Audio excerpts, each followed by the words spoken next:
Hey, good morning. This is Kevin Womack with Timberhorn and DFW IT Staffing. Today I wanted to talk about resumes and writing resumes. Now this can be for you if you're a recruiter or you're a technical person. I think the number one thing that I want to hit on today is writing a resume for a job.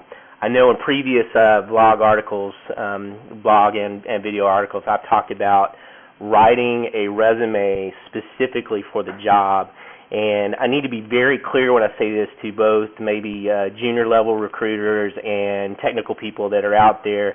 Don't ever make an assumption when you send a resume to a client for a prospective job that they're going to understand that you can do a certain skill set, or you have a certain position in the past that's going to equate to the current job description. You need to understand the audience, whether it's a project manager or there's a middle person like an HR person or somebody reviewing the resumes. You almost have to, this is the term I use, you almost have to spoon feed these individuals these skill sets and the job descriptions as they've written them out.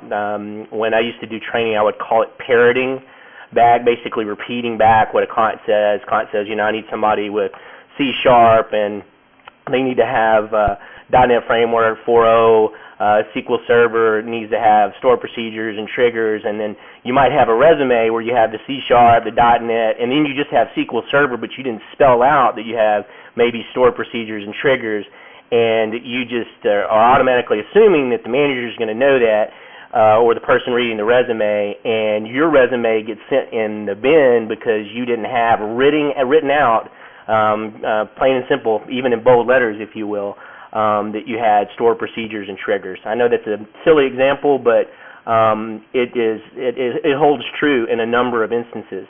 When you see a job description as a recruiter, you need to rewrite the resume to reflect the job skills. If you find that you can't rewrite the resume because the person doesn't do it, well, guess what? You don't have a good candidate.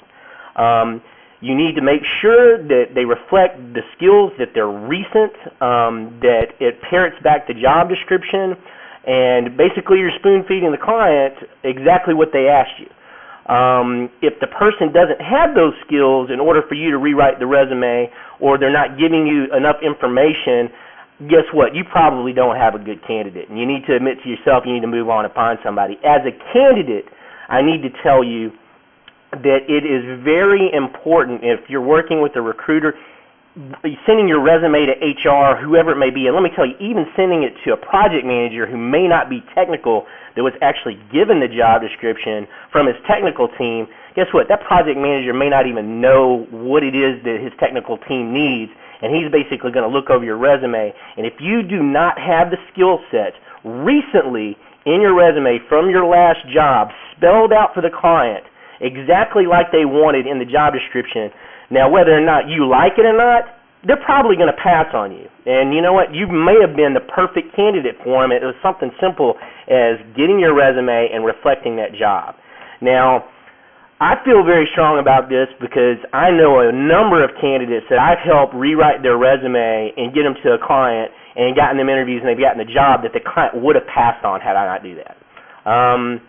So I'm going to just give you a bit of advice to get your resume written up for the job. Get it done quickly. If you're talking to a recruiter and they need you to rewrite your resume, you probably need to do it within the next, 20 to 30 minutes if you can. If you're a recruiter, let me tell you what, it's even better if you have a candidate on the phone, if you do that immediately with them. Don't wait for them to, write their resume later on that night and send it to you in the morning. Let me tell you what, that shit never works out. People get busy, and it's your job as a recruiter really to do that for your candidate, not wait for your candidate. So what you want to do, rewrite the resume to reflect those skills by talking to the candidate on the phone right then. Send them a copy of the resume so they can check off on it. That takes them maybe 30 seconds to review the resume and send you back a yay or a nay. That's pretty much all the advice I'm going to give today. Hopefully I didn't sound too preachy in it, but I feel very strongly about this. If you want to get things done in this business, you have to reflect information as specifically as possible. Remember, you're dealing with technical people. These are technical jobs in the IT market, And when you're writing code and you're getting business requirements as a BA, or if you're a project manager and given a deadline, we work in a very specific business. You need to be able to uphold those timelines. You need to be able to stand behind the code you write. Well, as a recruiter, you need to be able to write a resume that's very specific about it, and you need to be able to stand behind that resume with that candidate. So that's really all the advice that I have today. You guys happy hunting, and have a great summer.